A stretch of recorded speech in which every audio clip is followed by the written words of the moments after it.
All right, hello Hub subscribers. We have a familiar face back on the YouTube channel with us, back for a second time to talk about his forays into graphic novels. We have once again Rex Ogle. Rex, how you doing today? I'm good. How are y'all doing? Or how are you doing? I'm doing great. I'm doing great. Just for our viewers out there, we're not just talking about Rex's graphic novels, but specifically the ones that you do under your pseudonym, Rey Terciero. Why don't you tell us a little bit about the origins of the pen name, why writing under a pen name, since you're already so well known? Yeah. So there's a few reasons. When I was in book publishing, te technically when I started in comic books, I was not supposed to be writing for anyone else. And when I say started, and I mean I was an editor. So when I was an editor at DC Comics, they made me sign something say you cannot write anywhere else. And I was like, well, are y'all gonna let me write? And they're like, well, no. And I'm like, So that's when I first started doing pen names because working in book publishing does not pay very much, especially in New York City 20 years ago. So I was making like $30,000 a year, which is not a lot of cash in New York City. So I started freelancing, and my name is Rex the Third. I'm Rex Earl Ogle the third Rex in my family. So Trey King was my first pen name, and that means, I mean, it's third Rex basically. So I used that for years just doing work for higher projects. Probably like 100 of those books. I did like Lego Superman, Lego Batman. I did all kinds of like Despicable Me, Minions, Transformers, Pokemon, like Minecraft. And that was fun. That was great. But when I wanted to write for myself, the same thing kind of applied. I was not supposed to be writing full length books. So I invented Rey Terciero, which again is third king, but in Spanish this time, because that is what my abuela used to call me. So under the pen name Rey Terciero, all I do are classic retellings. Any book that she put in my hand as a kid, I am retelling in a modern way. For the middle grade, like Doña, like those are fantastical, but for the young adult like Meg Jo Beth and Amy's Little Women, North Ranger is Jane Austen's Northanger Abbey, and of course, Dane of Green Gables is Anne Green Gables. So when it comes to updating these classics for modern audiences, where do you find that balance between like doing a one-to-one adaptation versus changing some situations for the modern day? How do you strike that, and what's that process like for you? So, I mean, it's an excellent question. I call them retellings, but really I feel like they're more reimaginings. But it's a remix. Like I'm paying homage to the original, but I'm very much taking it, making it my own, just like so many musical artists do these days when they sample other people's music. The first thing I do is I do not go back and research it. That is like my number one rule because I only want to steal what is already in my head. So like Meg, Jo, Beth, and Amy, like I remember so much of it from my childhood. Same with Anne and Green Gables. Like it, so much of it is already in my brain. So I don't want to steal it super, super, super thief-wise. But obviously I'm stealing the name, which, is probably the most important part because that's what's recognizable. That's what's, I think is hopefully gonna draw kids in and be like, wait a minute, I thought Anne and Green Gables was about a girl and I thought it was in prose, whereas now it's about a boy and it's a graphic novel. I'm hoping that that kind of title recognition will catch a kid's eye so that maybe they'll pick up a graphic novel that is a little less intimidating than, Don Quixote, which I think is like 800-page novel, which my abuela handed that to me when I was a kid, and I was like, I'm not finishing this. That's one windmill you weren't going to tilt at. No, no, I'm not chasing that one. So it sounds like you're kind of overall going for a vibe, essentially what you felt like as the age of the readers you're trying to reach reading these texts, as opposed to straightforward saying, Anne does this, Dan does this. Yes, that's correct. Like, I mean, Anne of Green Gables was about this spunky go-getter who was redheaded and fiery. But to me, what it meant so much for me was because that's what I was going through when I was reading Anne. Like I was looking for a home. My family was moving around. We moved from school to school to school. I think we moved like 4 or 5 times in fourth grade in one school year. Um, and so, yeah, I really wanted a home. I had Anne in Green Gables with me. She had a home, but she really had to work at it. Um, and so that's why, as soon as I moved, and every time I moved, I got better about being more aggressive and like making friends, walking around, discovering my neighborhood. Because, any of us, anytime that we're moving or life is changing, we want to find home, to feel safe and comfortable as soon as possible. And so, yeah, that's kind of what I took and put in Dan. Well, and then kind of to go along with that, you've mentioned that it makes sense that these are books that your abuela handed to you because as much as your award-winning memoirs have done, these come across very autobiographical to people that are familiar with the rest of your work. Um, how do you decide how much of your own self to put into these stories? Or does it just Yeah. naturally come out because you know them so well? I mean, Dan in Green Gables was really hardcore, like drawing from my emotional life, where I think Doña Quixote definitely leaned into the Mexican experience. Meg, Joe, Beth, and Amy, I feel like was more of an homage to New York City because that's where I was living. I did a lot of partnership with my artist at the time because for us it was both our first book and we were both like, I want this to be the best. And so she was black and I was like, can I lean on you because she wanted to draw black characters and I was like, awesome, this is great. Let's make it a mixed family. And like my ideas and her ideas like came together in this like perfect marriage. Um, but yeah, I think because again, like, yeah, I'm stealing the idea, but I want to make it my own. I want to put my own spin on it. So it feels like it would be wrong not to kind of draw from my own life to give it that emotional kick in the pants. Yeah. Another thing that really stands out with these reimaginings, not so much with Don Quixote, but especially the other ones, um, the injection or the reinterpretation of LGBTQ plus imagery, with Meg, Jo, Beth, and Amy kind of reading into the subtext that was there, but not actively spoken about queerness, about gender nonconforming, and then there in a much more active way in North Ranger and Dan. Um, what has been the reception to injecting that and exploring that through the context of these classics? Um, so it's been a mixed bag. Meg, Joe, Beth, and Amy, first week hit the indie bestseller list. And it's funny because I haven't hit it since. But it was super exciting. But I think it also got on the radar of some Southern Baptist Christian organizations who started a petition. And I think it had like 60,000 signatures online. And I was like, yes, I'm upsetting people. That's great. I mean, ultimately, I don't want to upset anybody. I want to create books that kids want to read and maybe hopefully one day teachers can be like, hey, like I know you're not going to read all of Little Women, so maybe pick up this graphic novel which you can knock out in one night, or maybe you can do it as extra credit. I was a huge extra credit fiend in school, like anything to get up my grade an extra point or two. Um, in the back of my mind, I was like, extra credit's cool, but also like I didn't purposely set out to tell queer stories. I did purposely set out to tell diverse stories. Um, and I have so many ideas. I mean, and here's the thing is I have a bunch of these other Rey Terciero projects that I've pitched, probably about 12 of them that have been rejected. Uh and none of those have queer characters in them. Or sorry, two of them, two out of the 12. But for the most part, again, like I just wanted to focus on, people with different faiths, people with different ethnicities and skin colors and body shapes. And I just didn't want it to be the same white people who have been telling stories for hundreds and hundreds and hundreds and hundreds of years.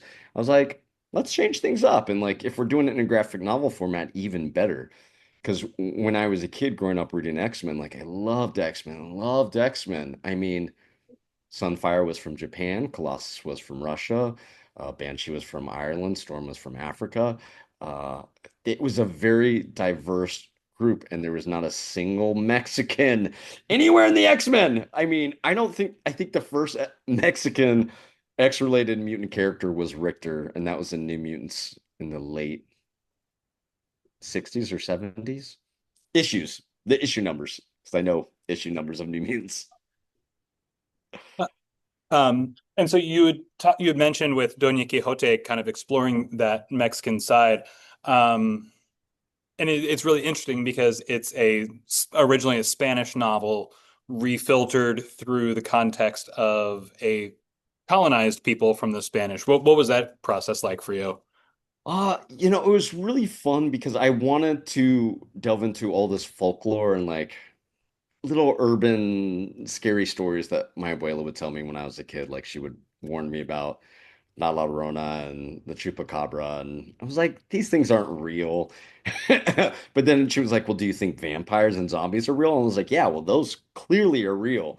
But then yeah, so I like to draw from the Hispanic culture, especially in Central America and even South America, to pull out, the monsters that aren't just the usual fare, things that are a little closer to my abuela's culture than my own.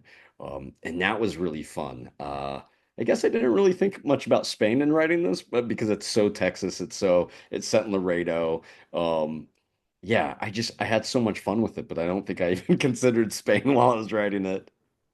Yeah, I mean that because I when I was an elementary librarian and I got that, it just stood out to me as, oh, there's Aztec and Central American mythology and imagery on the cover of Yeah. this Mhm. adaptation of a novel by the people that colonized that area. Yeah, I did not think of that. I hope that doesn't offend anybody. Um, so when you do these adaptations, because these are books, Jane Austen, Little Women, Anne of Green Gables, they have very, very serious fan bases. How has your accuracy and or loyalty to the source material been received or tested by those folks? Yeah.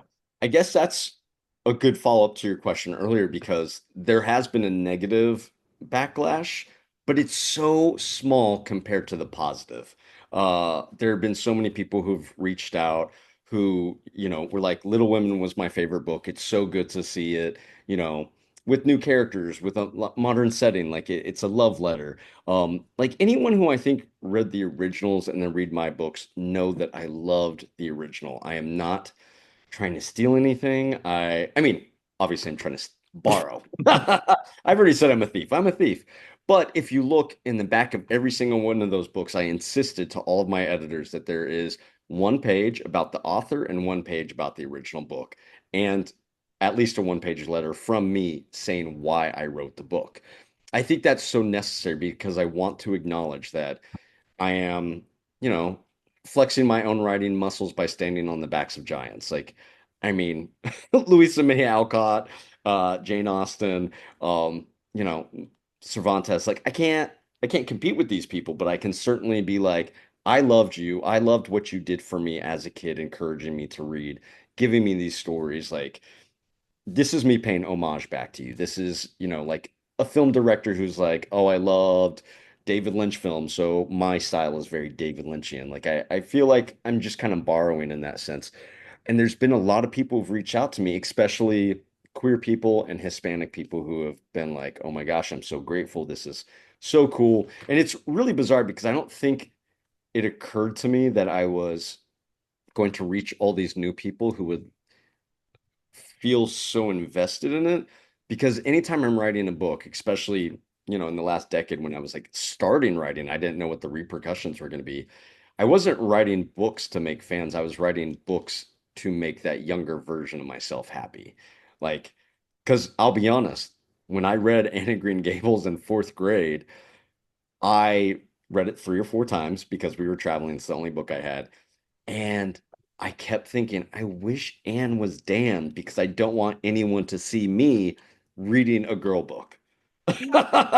So technically, I've had this idea for a very long time, and it's just kind of slowly evolved in the back of my head. And that's the case with a lot of these. Is like I read them, I had like an initial vibe about it, about how like what my take would be, and it's just simmered in my head for decades. And so when I write them, I mean, it's like a relief. Well, and that idea of, girl books, boy books, the high school level and teen librarians, we don't deal with that quite as much, but at the younger levels, that's something that we wrestled with on a daily basis. So it's interesting to hear that that was a part of your active thought process. I mean, it was especially, I mean, I grew up in the 80s and the 90s in rural Texas, and it was, I mean, I was a boy. I was not supposed to be. First of all, I got made up for reading books in the first place. Sci-fi and fantasy I could usually get away with, but as soon as I was reading, like, I mean, I loved Ramona Quimby.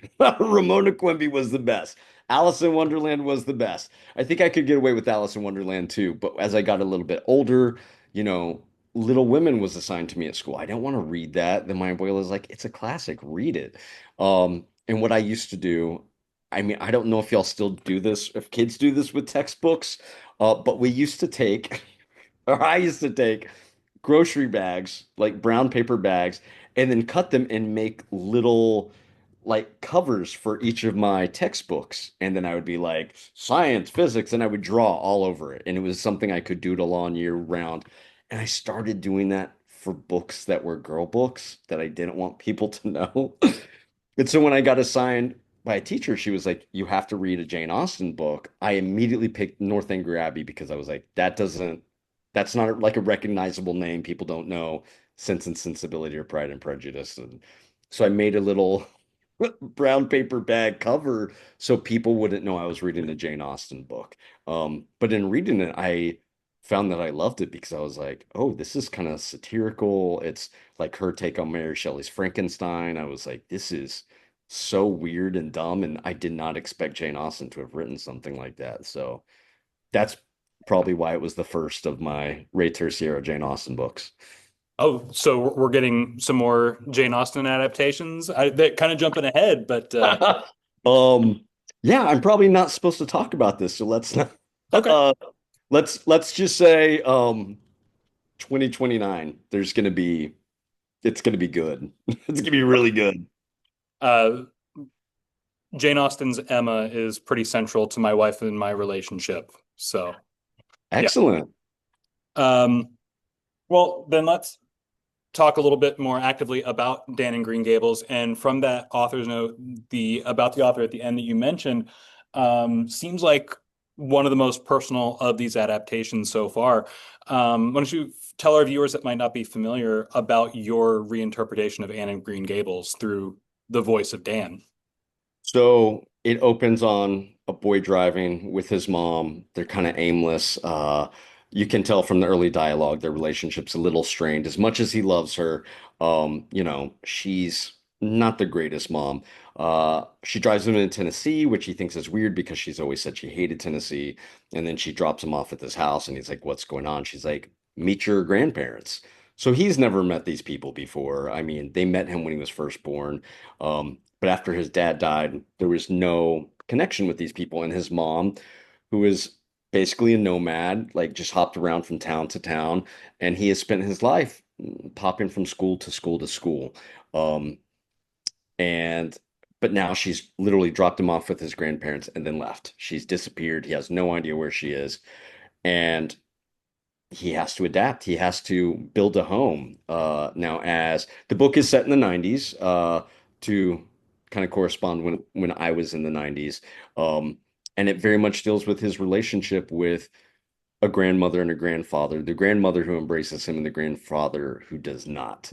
The grandfather does not like him, and it's not just because he's queer. It's because he's loud. It's because he's got a big personality. He likes to dress colorfully. Like he does not mind standing out and standing up for himself, and that is something that his grandfather does not like and does not respect. Um, and it's funny because when I originally concepted this book, like I didn't realize how much I was going to get into my own relationship with my own grandfather when I was writing the book, but I mean it went there and I was surprised. Like I would be when I was writing there's a scene where they're fishing and it was basically I mean I didn't even make it up. I just like copied it straight from my own life. So yeah, I guess not only did I steal from Lucy Maud, I stole from myself. Um, and so I guess that answers the question I was going to ask about making Dan not as much an orphan as Anne was, as much of like more of a spiritual orphan, I guess. Yes, very much. His dad died when he was young, and his mom has not been a great mom. In fact, in many ways, he's been the parent. He's telling her not to drink too much. He's telling her not to smoke too much. Sometimes she throws him the keys and she's like, "You drive for a while." And he's like, "I'm 15. Like, I shouldn't be driving." Um, and so it's that kind of relationship that also kind of mimicked the relationship I had with my mom. Both my parents were Air Force brats. So when I was with her, she was a bit of a nomad. And I think that while some parents love the nomadic lifestyle, or at least are accustomed to it, especially when they're broke and they're, moving from town to town, paycheck to paycheck, job to job, uh, it's really hard on a kid to start over again and again and again. And so, yeah, Dan is definitely an orphan, just not in the traditional sense. And you talked about Dan's grandfather and relating a lot to that. You seem to have in your adaptations that type of character, the stern older man who's not accepting. Henry's dad in North Ranger comes to mind as well. Is that also just a common figure from your own experience that finds its way into your reinterpretations? Um, Yeah, I mean, I'll just be personal. My birthday was a couple weeks ago, and my dad called, and of my 47 birthdays, I think he's maybe remembered 10% of them. So it kind of caught me off guard, one, and then two, like just hearing his voice, I got really pissy. And my stepmom is always on the phone. It's never just me and him, because otherwise I would have answered. She didn't call. And we just have a very strange relationship, and I got very aggravated very quickly, or just like kind of like aggressive. And he was like, "You sound upset. Are you upset, son?" And I was like, "I'll be honest, like I just don't really enjoy talking to you. We have a very difficult relationship. We always have. So for you to call me on my birthday and pretend that we have this close relationship is just uncomfortable for me." And that's probably not something a parent would like to hear from their kid.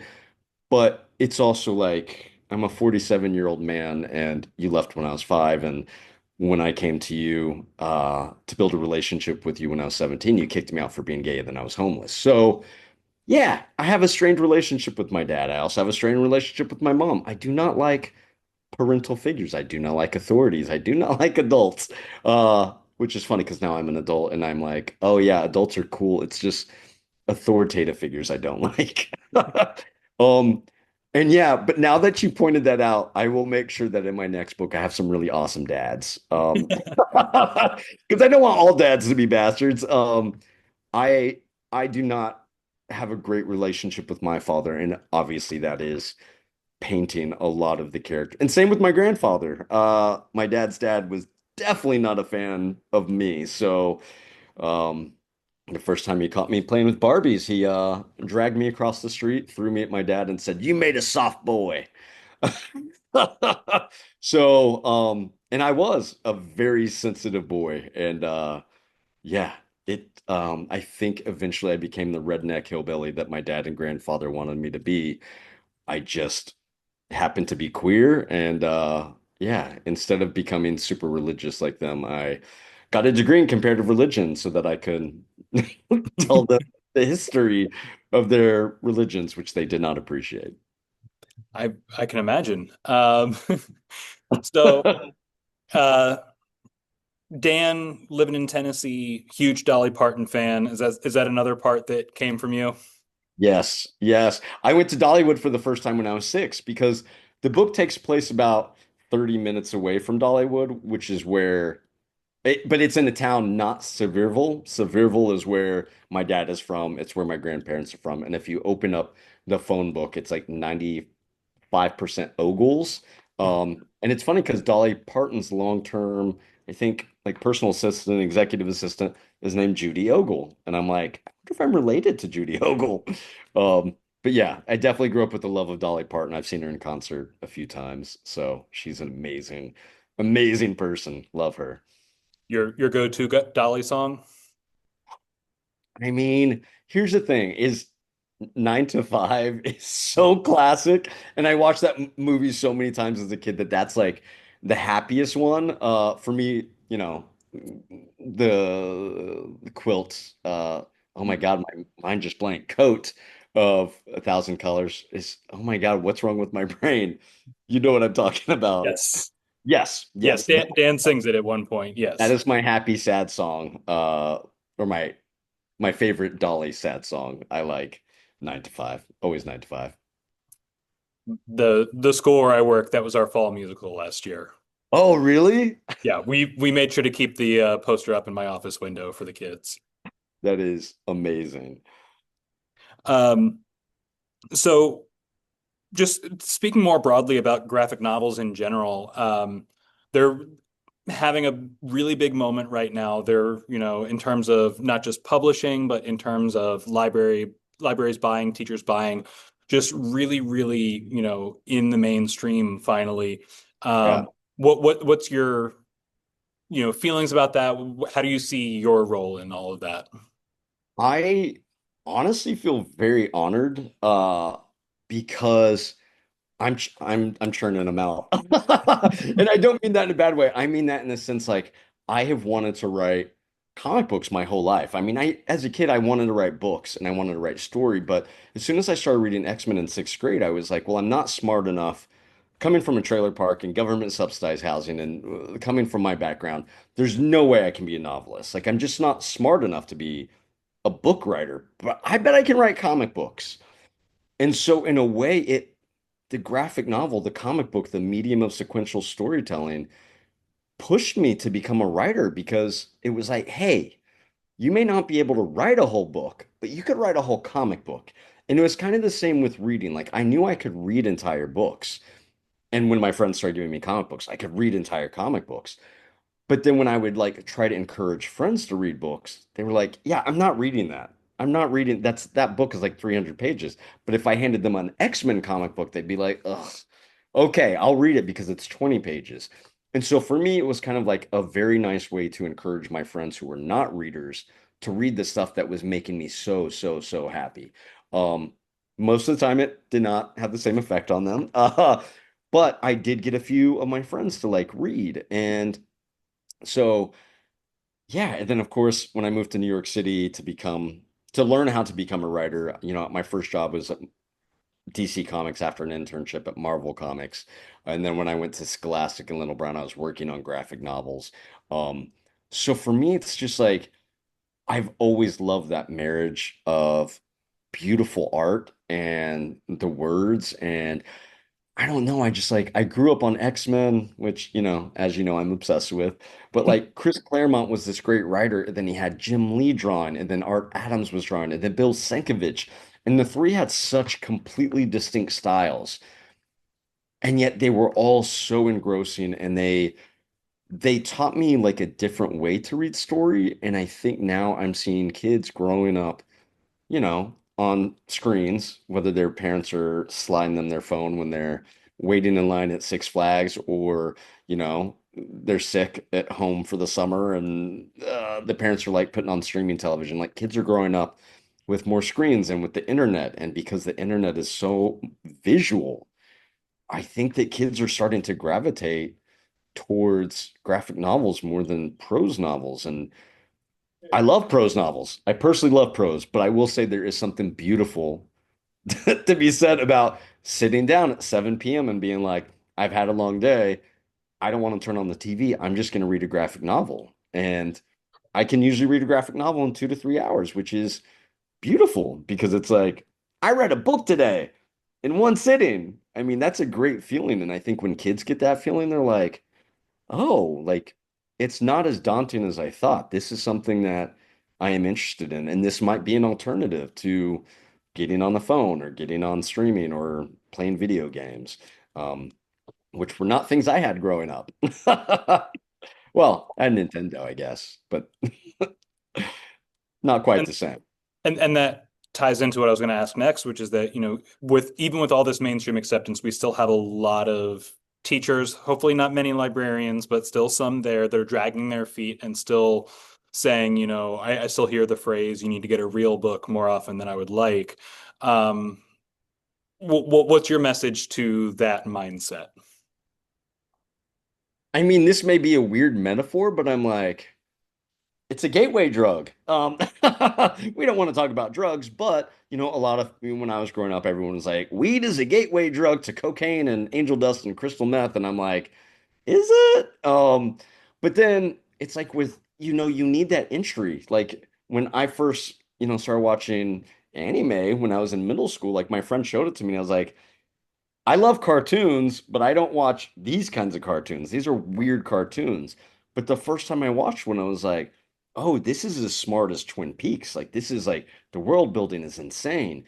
And so I think it's the same thing with graphic novels or even books in verse. Like, you hand that to a kid, and it just feels like an easier step. It's an easier first step because we all know it's always that first step that's the most daunting. And once you get over one step and then you read a second and then a third, and you start seeing that graphic novels have so many different great ideas that are just as good as books with prose, sometimes better. Um, I think it's a good way to get kids interested in just the habit of reading, which I think is more important now than ever because I know so many adults who just read headlines, and it's so funny because they'll repeat a headline back to me, and then I start asking questions, and they're like, "Well, I didn't read the whole article." And I'm like, "Why didn't you read the whole article?" And they're like, "Well, it was long." And I'm like, "So you're running around saying the headline and you don't know anything else." Um, and I think that's something that the world would be a little bit of a better place if people read just not the headline, but the entire article. And I think that getting kids to read graphic novels is a first really good step in that direction. Um, And in terms of like community challenges, here in Missouri, the only formal book banning law that we have on the books right now is specifically targeted at graphic visual material. Do laws like that make it harder to tell the kinds of stories that you want to tell or reimagine classics in the way that you want to reimagine them? Or is that just another like wrinkle to factor in? It's interesting that you say that because for example, in Dan and Green Gables, in my original version, during the argument between the grandfather and Dan, the grandfather punches him.